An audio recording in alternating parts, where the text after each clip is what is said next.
Good morning or good afternoon, everyone. My name is Eric Allen. I'm the CEO of RPD Energy, and I want to thank everybody for joining us in our webinar today on renewable power post-U.S. election and the implication for sustainability and energy procurement strategies for different types of market participants.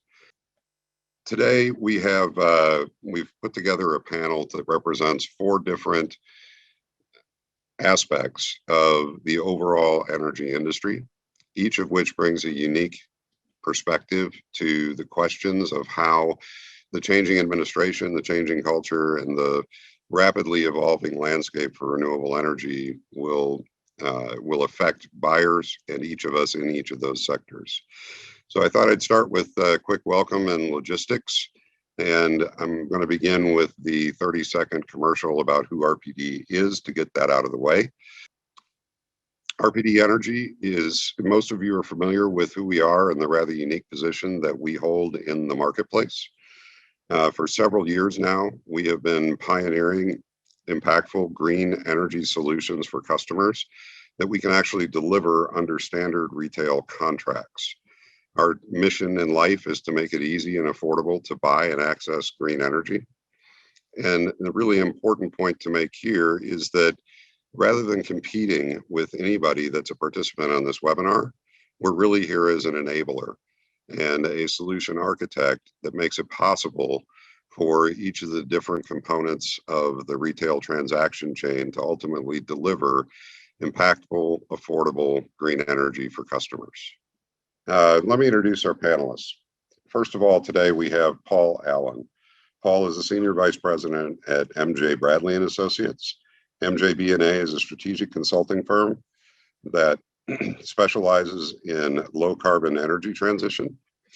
Paul advises clients about energy, environmental policy, and market matters, particularly in the power, gas, and transportation sectors. Paul was the Chief Environmental Officer and Head of Corporate Affairs at Constellation Energy prior to Constellation's merger with Exelon. And Paul will be speaking to the macro level policy implications associated with the change in administration and the changing landscape. We then have Max Duckworth. Max co-founded Massa Partners, which is an impact investment venture firm that focuses on early stage companies that innovate and deliver solutions in energy and other sustainability related sectors. Max is also RPD Energy's chair and serves on the board of 6 other companies.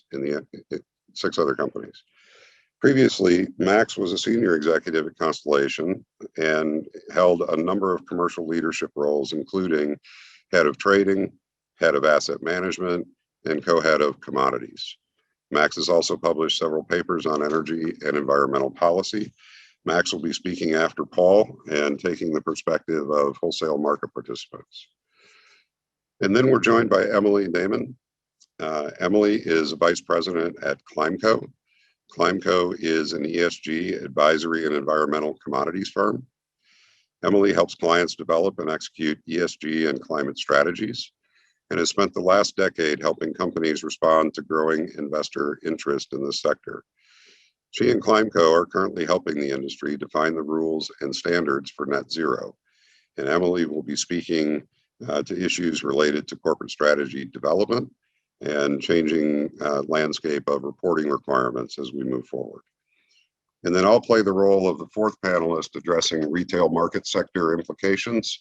As I said, I'm Eric Allen, the CEO of RPD Energy. I have over 30 years in the retail energy business, going back to the early days of the deregulation of natural gas. I have spent my career mostly focused on high growth and bridging the gap between wholesale markets and retail solutions. So those are our panelists today. And without further ado, I am going to turn it over to Paul Allen. Paul, thank you for being here. Well, thank you, Eric. And Nancy, if we can go to the first slide. Pleasure to be here and wonderful to see such a great turnout. I'm going to cover sort of 3 main areas. I'll say a little summary at the beginning. I'm going to talk about how the new administration is shaping up, say a little bit about how the 117th Congress may tackle some of the issues that we all care about, and then a few words about FERC and its new leadership. I just want to say at the very beginning that, of course, as many of us do, we all rely on our colleagues and partners. And so a lot of what I'm drawing on here comes from my colleagues at MJ Bradley and Associates, as well as partners of ours in the legislative sphere, such as Cassidy and Associates, one of Washington's premier lobbying and public affairs firms. Can you please go to the next slide, Nancy? Thank you. So elections have consequences, and we have a new administration, and for the Biden administration, environmental issues will be front and center throughout. They will be employing a multi-pronged approach to environmental regulation.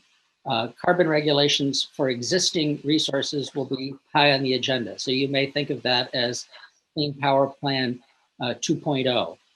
There will also be a lot of focus on traditional air quality regulations using the National Ambient Air Quality Standards and the Cross-State Air Pollution Rule.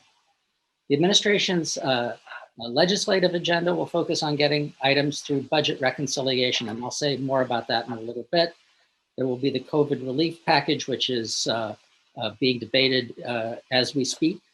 And then later in the year, there will be an infrastructure, clean energy, and possibly some tax provisions going through a second reconciliation package, probably toward the end of the summer. And the clean energy standard will be part of that mix, and I'll say a bit more about that. FERC will be re-examining rules that mitigate the impact of state clean energy procurement on capacity markets, the minimum offer price rule, as well as possibly re-examining transmission rules to facilitate renewables. And of course, high on the Biden agenda is rolling back a number of Trump agency actions. Nancy, if we can go to the next slide, please. Thank you. So I'm not going to go through all of these. The point here is that there's a new team, and it's for the most part a very experienced team in the agencies that touch on environmental and energy policy. And in the cases where we have some frankly newcomers to federal policy making, such as Deb Haaland at the Department of Interior, or Michael Regan at EPA, or Pete Buttigieg at Transportation, they are supported by very experienced professional staff, all of whom have deep expertise in climate policy. Next slide, please. And in the White House, again, you have a very seasoned group of veterans, including former Secretary of State and Senator John Kerry, former head of EPA Gina McCarthy, and a team of really well-seasoned professionals who also understand how regulatory policy making works and how the procedures need to be implemented. Next slide, please. So I'm obviously not going to read all of this, but the point here is that the Biden administration, literally on day one, on the day that he was inaugurated, released several executive orders that speak to the direction that they will be taking. Rejoining the Paris Accords, directing OMB to begin a process to review and modernize regulatory processes, revoking the Keystone XL pipeline, and a number of other actions. They have been quite strong on stating that advancing racial equity and support for underserved communities will be central to everything that they do, and that's reflected in many of the steps that they've taken so far. So the point here is they came in with an ambitious plan and they have set about executing it. Next slide, please. In Congress, as we all know, things are very sharply, very evenly divided. Indeed, the Democrats hold the slimmest of possible majorities in the Senate and a not much larger majority in the House of Representatives. We are in a period in American politics where division and indeed often angry division is sort of, sadly, the order of the day. The 2022 election, which in the minds of all of these people is just right around the corner, could put the Republicans back in control of the House or back in control of the Senate, or neither. I think the real point here is that it's going to be very interesting to see when and if there are any steps toward bipartisanship, since in order to accomplish very much in Congress, some people are going to have to reach across the aisle. Next slide, please, Nancy. The Biden administration's 2021 legislative agenda has two major components. The first is the COVID focus bill. So in addition to COVID, the second component will be a broader economic relief and infrastructure bill focused on highway funding, clean energy, and other measures. To enact these priorities, we expect the Democrats to employ a procedural mechanism that's known as budget reconciliation. This allows, particularly in the Senate, to bypass the filibuster and enact a limited scope of legislation by a simple majority. And regarding timing, the COVID bill push has already begun, and we will know, hopefully by the middle of this month, whether that is successful. Unemployment insurance runs out for a great many people in America on March 14th. The economic relief push will begin later in the summer, with passage targeted for mid-fall. The takeaway box here says one of President Biden's top priorities is to work with Congress to pass legislation by the end of his first term that puts the United States on an irreversible path to achieving economy-wide net zero emissions no later than 2050. And in fact, in recent days, the administration has begun to focus on net zero by 2035. And indeed, when I get to the next slide, that is a target that is going to be made more explicit later today. So I'm sure many of you have heard a fair amount of talk about the clean energy standard or a clean energy standard. And what's important to note here is that the budget reconciliation process that I was describing earlier is not meant to create new programs or set new emission limits. And a clean energy standard as a standalone bill would likely not meet this reconciliation test. There are some other ways to frame it that might comply. Before I get to that, let me just say that at 1:15 today, the House Democratic leadership of the Energy and Commerce Committee will be unveiling the next iteration of the Clean Future Act. The Clean Future Act contains in it a clean energy standard component, a title, which basically uses carbon intensity from generation sources as the key component. Retail energy suppliers would need to be able to hold a sufficient number of credits to cover the load that they serve. And generators would obtain credits based on the energy intensity of their generating units, such that wind, solar, nuclear would receive a full credit, whereas a current combined cycle natural gas unit would receive partial credit. Now, those components will be subject to debate and markup later this spring. But the thing to keep in mind about the Clean Future Act is that it contains much more than just a clean energy standard. It has transmission components, transportation components. It will likely never be enacted as a full package, but it will serve as the platform from which Democrats will pull components to seek to enact them when the opportunity arises, for example, to include them in an infrastructure package that could move through budget reconciliation. An example of that could be a clean energy credit trading system, where utilities would have to meet a target for zero emissions electricity. If they don't, they'd have to buy credits from the government or pay an alternative compliance fee. And of course, the investment tax credit and production tax credit for clean energy resources will continue to be very much a focus of legislative activity, with a high likelihood that there will be efforts to expand it to include storage. We could go on to the next slide, please. So a lot of the near-term activity will really be focused at FERC. Beginning on January 21st, FERC has a new chairman, Rich Glick. He's been on the commission for a long time.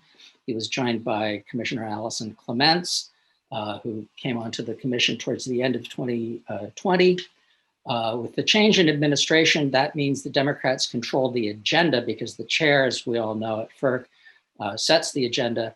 Republicans will maintain a majority until Commissioner Chatterjee, who had been the chair, is replaced. His term actually ends at the end of June, but he could stay on through the end of 2021, depending on when his replacement is announced. He'll be the swing vote.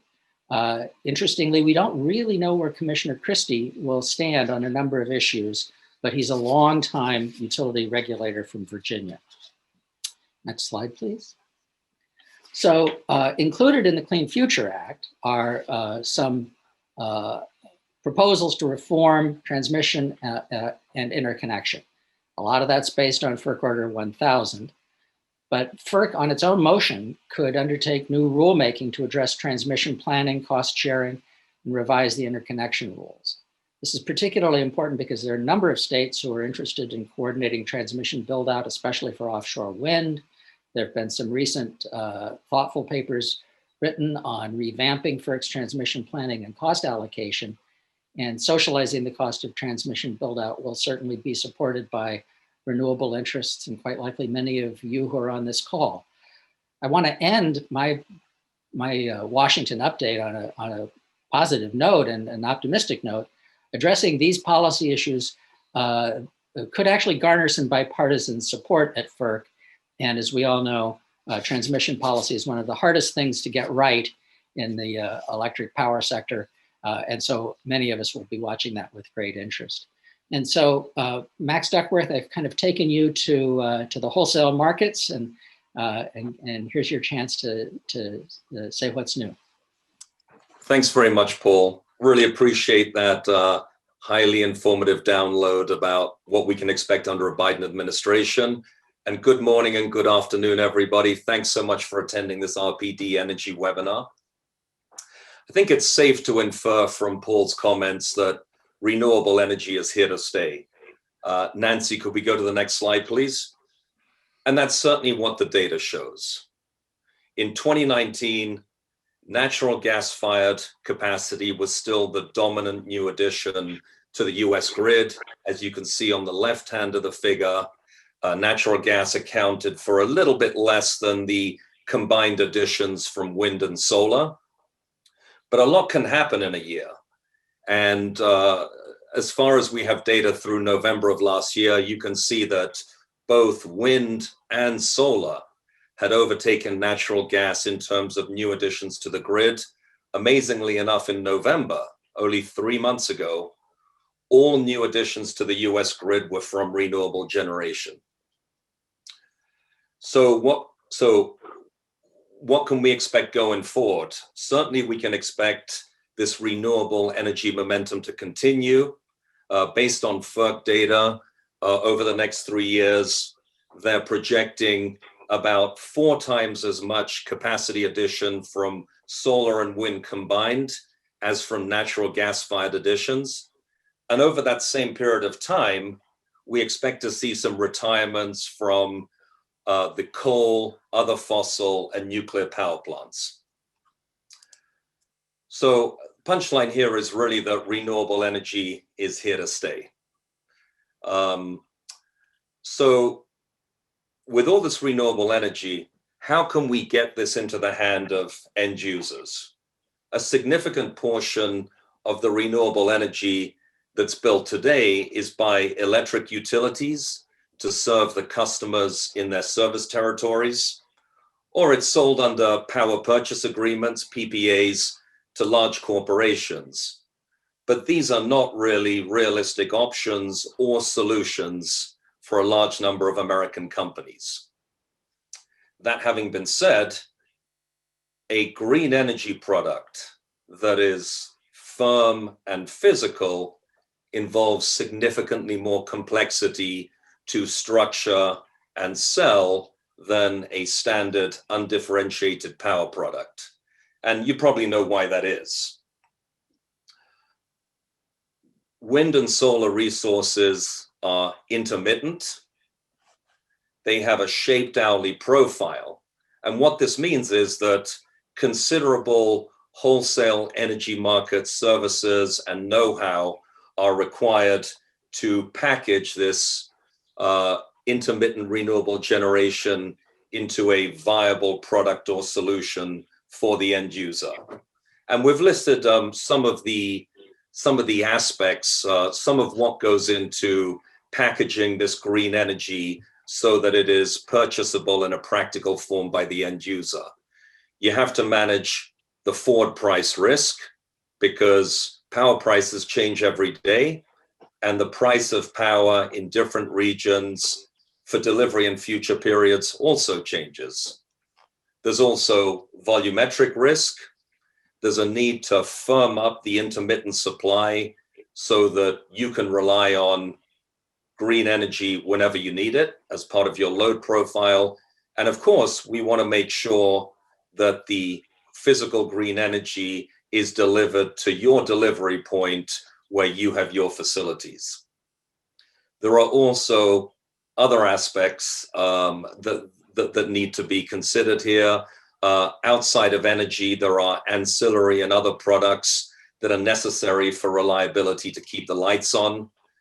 And it's also important to have access to renewable energy supply across the grid from a number of different developers. RPD Energy has significant experience in wholesale energy markets. And this was augmented a little under a year ago when we were very pleased to announce a strategic partnership with Axpo US. Axpo US is the American subsidiary of Axpo, a large Swiss energy company with a focus on renewable energy with operations all over the world. And as a result of which, we're now able to offer augmented deal structuring capability, an ability to make markets and manage risk for whatever the product might be, have access to increased balance sheet and credit, which is important to allow wholesale energy transactions to flow from the generator all the way over to the consumer. And we've also developed deep relationships with the largest renewable developers across the US. All of this is to say that the combination of RPD Energy and Axpo US allows us to offer right-sized physical green energy products that are tailored to your desired volume, your desired term, and your desired delivery point. And now I'm happy to pass the baton on to Emily Damon, who will talk a little bit about renewable energy from a corporate perspective. Thanks very much, Max. Well, it's great to be here. And as Max mentioned, my name is Emily Damon. I'm a VP of Sustainability Policy and Advisory with ClimeCo. And on the next slide, you'll see ClimeCo is an ESG advisory and environmental commodities firm. We're based in North America and we're growing rapidly. We help companies respond to the growing demand for ESG and sustainability performance. And that demand is coming from investors and other stakeholders. Let's go on to the next slide. Having done this for the last 10 years or so, this is the simplified picture that helps me think about why companies take action on sustainability. Of course, any company will be different, and each of you listening probably has your own perspective here. But I tend to see it as somewhere between the drivers and the push for sustainability and the results that one can expect from being a more sustainable company. On the driver side of things, investors are obviously making a lot of noise on ESG and sustainability. Customers are doing so, NGOs. It's kind of coming from across the board at this point. The results side of things can act as a draw, so companies see the benefit in being sustainable, whether that's the benefit to their reputation, becoming a more resilient company, the growth that they anticipate in sustainable products, for example. This is a lot of how I see the sustainability and ESG context for companies. When it comes to what can a company actually do, and Nancy, if you could stay on that slide just for a moment longer, I think it can feel often like there are an infinite number of steps to be taken on sustainability for a company. I tend to simplify things and look at it in these 4 categories you see here in the middle of the slide. Companies can measure the impacts they're having. They can develop the strategy for addressing those. They can communicate on progress and performance, and then they can execute on plans to improve the impacts they're having. And this framework applies across ESG topics, and we'll get pretty quickly to the subject of renewable energy. But let's go one step further here.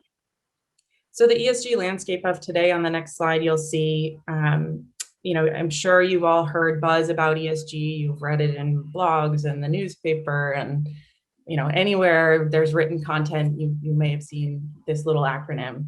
I'm not going to say a whole lot more about it lest I overdo it. However, I did just want to point out some of the data that is out there. So what you're seeing here is data from Morningstar, a report that they released earlier this year. It's showing assets under management in sustainable funds.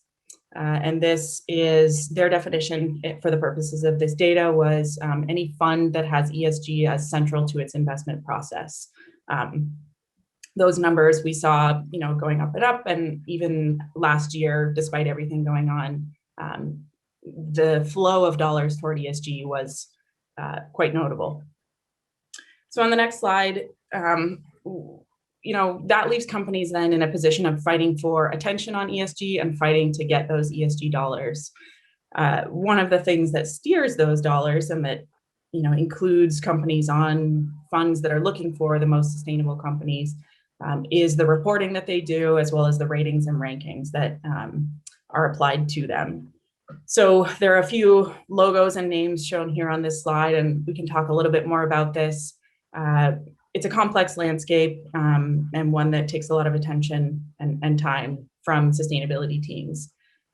One thing I will note, and this is, I promised I would get to kind of the link between the overall ESG picture and renewable energy.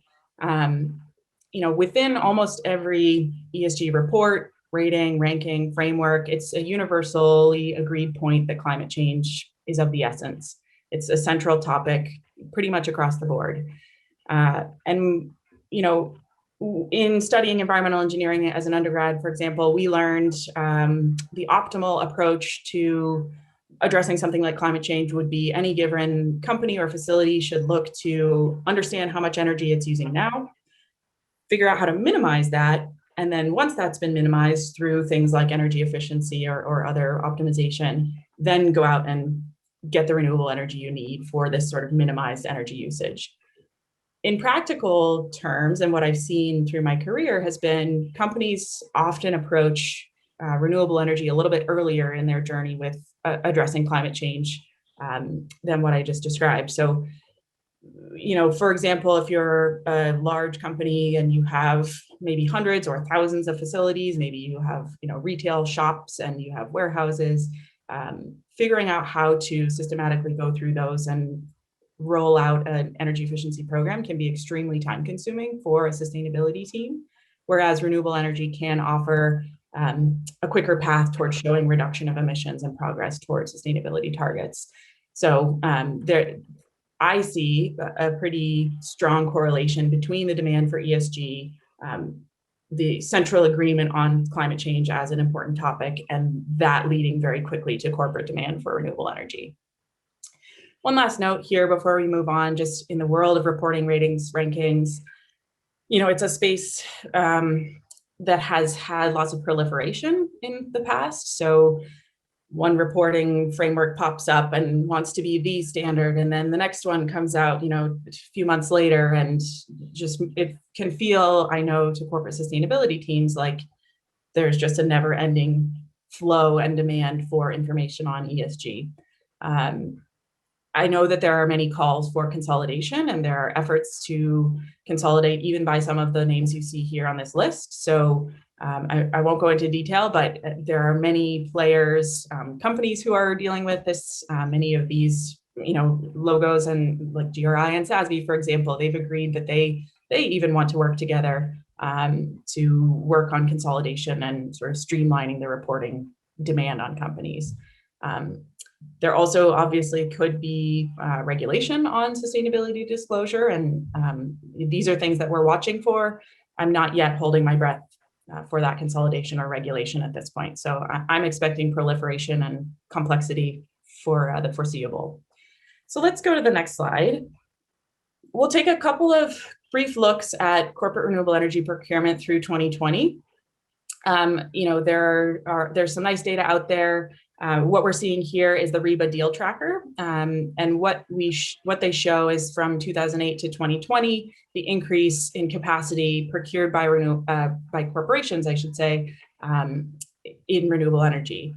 A note on this data, not every kilowatt hour of renewable energy the company is using goes into this chart. It's focused primarily on offsite deals. Only the largest on-site deals that are publicly announced get in here. So it's not a complete picture by any means, but it does illustrate the trend of growth in renewable energy from corporates, including through last year. And let's look on the next slide. We go one level deeper. This is my team's analysis of some of the data available through REBA as well. So not only is the capacity procured by corporates growing, but the number of deals is increasing as well. On the lower part of this chart with the stacked area chart, you see both the number of deals from new renewable energy buyers as well as from those who have sort of already made REBA's list, so what we call repeat renewable energy buyers. And those number of deals is growing up and did climb in 2020. On the total number of new renewable energy buyers, the number that were added to REBA's list in each year, this has stayed a little bit more stable. So we didn't see growth over the last 2 years in terms of the number of new companies, getting in the game, let's say. But this is something where I do expect to see this change in the years to come. So let's go for one more look at procurement up through the end of last year. This is data from RE100 from their latest annual report on progress. So this is just membership of RE100, an initiative where companies commit to going to 100% renewable electricity. And from the data they've provided over a similar time period to what we were just looking at, we see of the renewable energy they were using, what are the types of products they were using. So obviously unbundled credits are a piece of that, contracts with suppliers, PPAs. At the very top, there's a sliver from self-generation as well as purchase from on-site installations owned by a supplier. Those are things that have been a fairly small share to date, and RE100 does expect those pieces to grow. I would note, I think that trend of an increasing number of products being used and a sort of increasing complexity, more vehicles needed to meet the renewable energy demand from companies, that is all something that we expect to see continue. So the complexity story exists here as well. Let's move on to the next slide. So, we just did a little bit of a backward look up through the end of last year. What did things look like with renewable energy procurement from companies? Now looking forward, one of the main drivers and things to watch that you heard from Paul and that we're seeing in the ESG space is the push for net zero. I think up through the end of last year, a lot of the climate action was focused on targets in the 2030 range. What can a company do in that time frame? But the expectation has pretty rapidly shifted now to companies need to be clear for their plans through mid-century and how they contribute to net zero. Let's move to the next slide. I won't go into tons of detail in the interest of time here. This may be something we can come back to. But I would say, as I'm sure you all can gather, the net zero trajectory and being able to meet a commitment to become net zero as a company will require a very heavy reliance on renewable energy, both at your own facilities as well as those of your suppliers. So let's go on from this one. And just a few thoughts for this year and going forward, trends that we expect to see with corporate renewable energy strategy. Number one, we're expecting to see more targets being set, more commitments being made, more collaborative initiatives unleashed.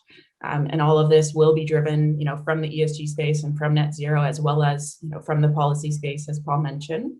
That will translate into increasing corporate demand for renewable energy, both from new buyers who are entering the field, as well as repeat buyers looking for new solutions.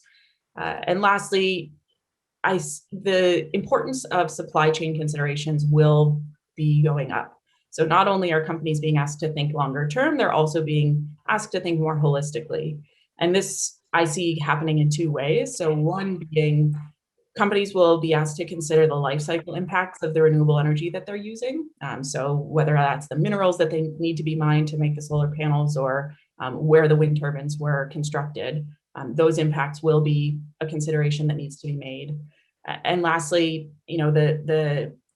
I see companies needing to push and work with their suppliers to increase the use of renewable energy along their supply chain. So these are some of the things we expect to see. Should prove to be an exciting year. And with that, I'll hand it to Eric. Okay. Thank you, Emily. I appreciate it. Fantastic job and a lot of great information and insight. There's the renewable energy space on the retail side kind of operates on a couple of different levels.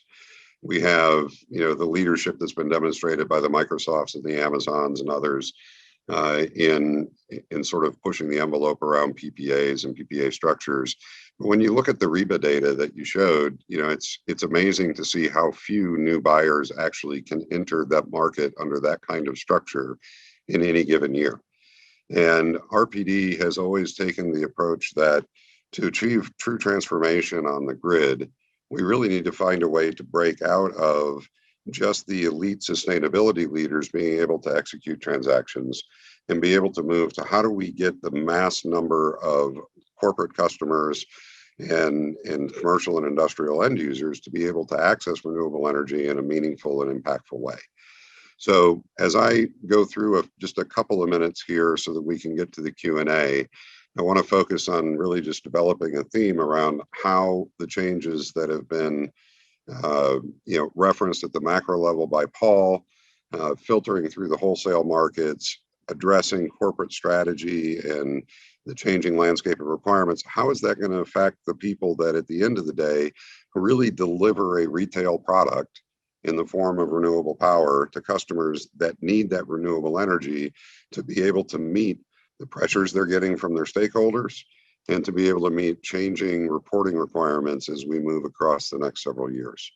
So let me start by defining who's in the retail market. For the purposes of this discussion, I think most people on this call are pretty familiar with all of that. So for the purposes of our discussion, I'm going to define retail market participants as essentially REPs, or retail energy providers.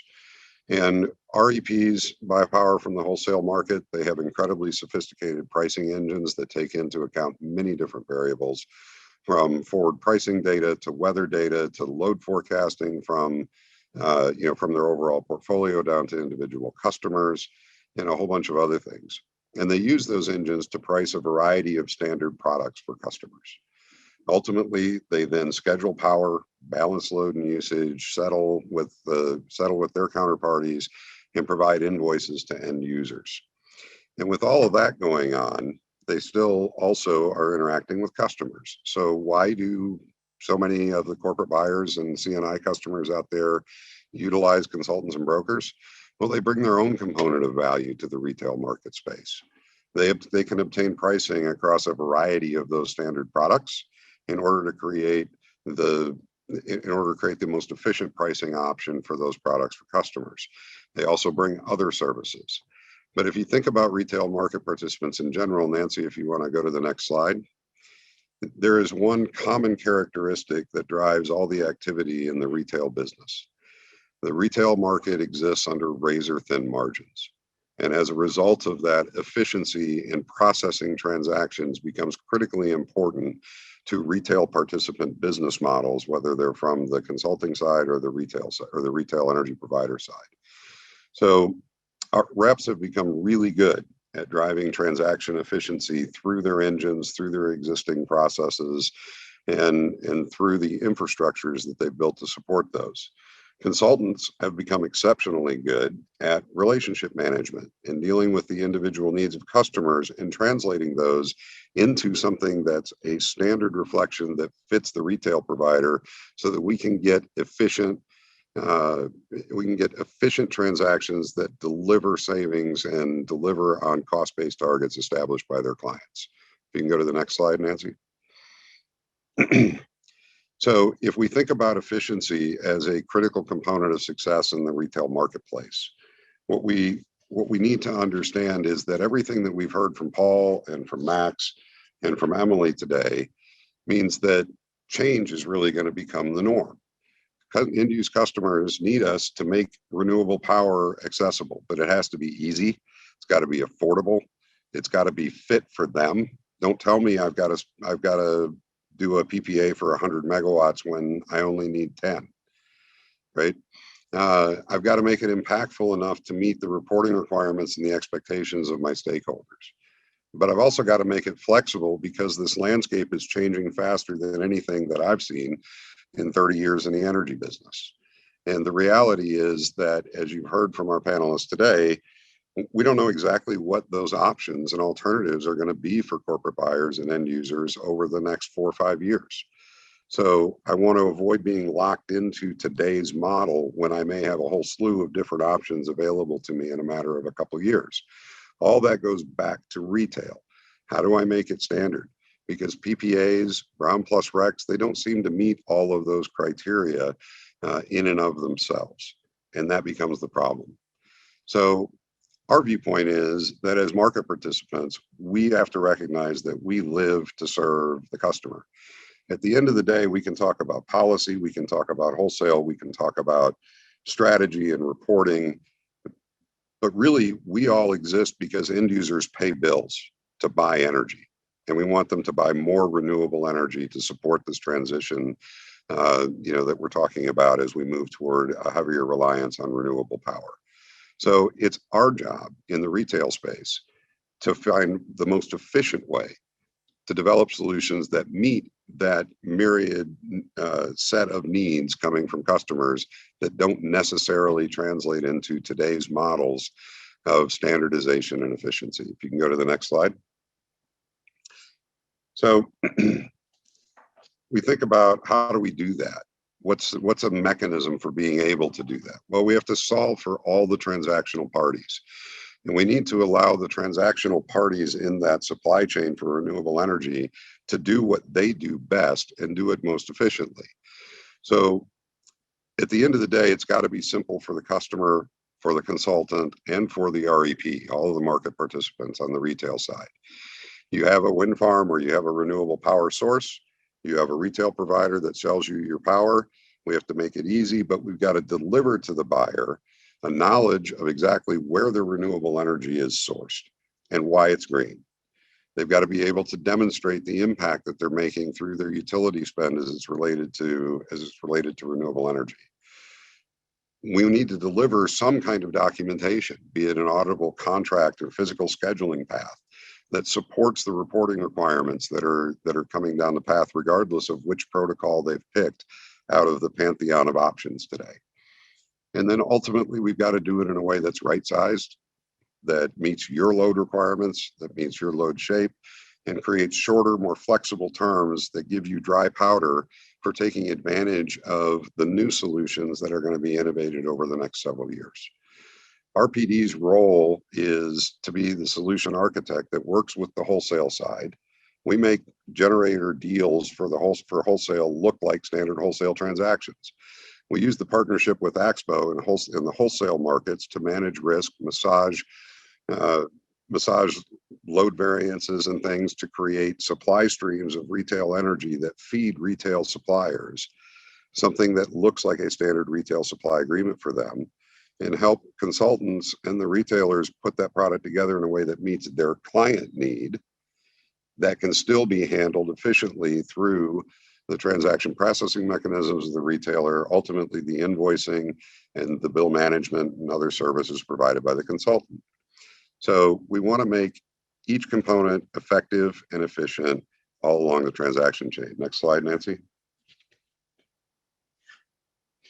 So just to wrap up real quickly, what are the conclusions then for all this? In the retail market, we have to understand that what we've heard from our panelists today is not standard. It's chaos. It's change. It's a lot of things that impact that change. That doesn't align well with today's reliance in the retail space on standardized product design. Buyers need customized attention and solutions. We have risks associated with the delivery of these physical products that are going to increase. The opportunity costs of taking your A players in a retail environment, a retail energy provider or a consultant, to spend weeks structuring these things and making them look standard is inefficient, is going to drive up costs. So what do? We learn from other industries. We deploy some things like what RPD Energy has been pioneering for several years, which is becoming the solution architect to make these things happen for people. Last slide, Nancy. So what does it all mean from a buyer perspective? Well, the challenges we've talked about, but understand that the network of service providers through the wholesale market to the retail market are all here to serve you. And through a collaborative effort, each of us can focus on what we do best and ultimately bring you what you need. And that means that you can do stuff now that makes an impact, but you can do it in a way that makes sense for you and your organization and retain the flexibility that you need to take advantage of the opportunities that those of us in the space are going to be spending all of our time developing for you over the course of the next few years. So I closed with a couple of quotes that you can read, but it's really all about collaboration. True breakthrough requires teamwork. As I mentioned at the beginning of the webinar, RPD Energy sponsored this today because we don't compete with anybody that's on this call, but we are in a position to be able to enable everyone. So I'd like us to go ahead and move over to Q&A and close off the presentation material. And we will, if you haven't submitted a question via the chat, please feel free to do so. While the other panelists were speaking, I was monitoring that. I have a question that I'd like to start with to kick off the Q&A for Emily. Emily, both you and Paul talked about, net zero. And we hear a lot about various terms in the sustainability community about what, we're all driving to. So where does renewable energy at my facility fit into the concept of the net zero pathway? And what about the renewable energy used by my suppliers? Thanks, Eric. And Nancy, if you wouldn't mind going back to that slide, I think it was 25 or 26 with the chart following Larry Fink's picture, that would be great. Yeah, one further, perfect. Okay, so great question. Where does renewable energy at my facility fit into this picture? And so what we're showing here, I just went over this very briefly as I went through. So quick orientation, the Science Based Target Initiative is one of the very credible organizations out there that gives its stamp of approval to targets. Thus far, they've approved science-based targets, which are in the 5 to 15 year range from today or from the date when they were set. The initiative is now working on its guidance for net zero, and they've come out, they're currently underway with a public consultation, and this table and chart come from their consultation documents, which I encourage you all to check out. Net zero is credible net zero targets, which can be differentiated from non-credible net zero targets, require deep decarbonization from the company setting the target. So it's not just a matter of, if you're emitting 100 units, you need to neutralize 100 units, and that's net zero.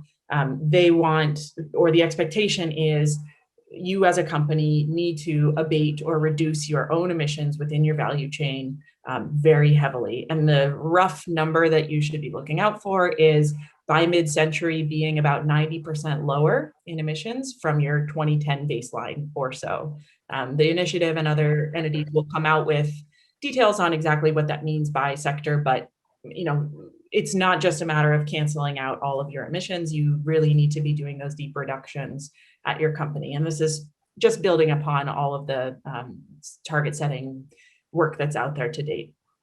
Renewable energy at any given facility, if you are a company who's setting a net zero target or who is being pushed to do so, renewable energy will be one of your most powerful levers probably for getting that deep abatement that's required. Of course, it depends on the industry you're in and where your emissions are concentrated, but for a whole lot of companies out there, energy usage is a major contributor to emissions, and switching to renewable power will be one of the things that is unavoidable as you work toward net zero. The other aspect, or the way that it may play out for you as a operator of a facility, would be, let's say you are a supplier to a company that has set a net zero target. That reduction in emissions that is expected is across the value chain. So if you supply a company who has a net zero target, they will be very pleased to hear about shifting from fossil fuel energy to renewables and the emissions reductions that those generate. So it's just going to be an absolute essential lever to get to net zero targets. And so keep that in mind as you're communicating with customers and other stakeholders. Back to you, Eric. Thank you, Emily. Paul, did you want to weigh in on that? Well, I did want to just make one point, which is that so we at MJ Bradley and Associates do a great deal of work in the transportation space and zero emission vehicles. And of course, electrification of transportation is a very complex topic. But as you think about getting to all the way to net zero, particularly for transportation, where you've got very significant life cycle considerations, you're going to depend upon essentially being able to obtain the electric power from nearly completely decarbonized sources, and that's a tall order, and that comes back to policy, where Congress and the Biden administration are really wrestling with how to define that, how to encourage it, how to incentivize it, and then there are massive considerations around the workforce implications of all of that. So to Eric's point earlier, this is massive change, and it is massively complex, and it is happening at an ever accelerating pace. So interesting times to be in this space, indeed. But this is also the challenge that we're facing as a sort of an existential matter. So we have to face up to it. Thank you, Paul. We're getting a number of questions in, so this is a good time for me to say that as we approach the top of the hour, we will follow up with any questions submitted directly via email through leveraging our panelists. There is a question that came in from Anne. As a local government, I take my glasses off to read. As a local government trying to increase our renewable energy usage, we see PPAs as our best current option. Is there a better way on the horizon with the changes that are coming with the new administration? And this is a great question. Thank you for teeing it up. RPD Energy's message would be that there has been an alternative to PPAs and VPPA structures, sort of force fitting end users into them for the last several years. It's really what RPD does. It's what we set out to do. We love PPAs and VPPAs. We love seeing new projects built, on the backs of corporate buyers that are well positioned to handle and manage that kind of forward commitment and risk.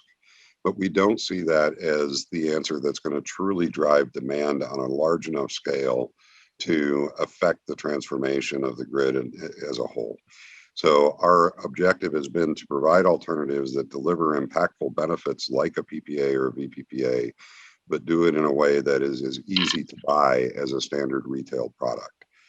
We'd love to have an opportunity to chat more with you about that, and you're welcome to follow up accordingly.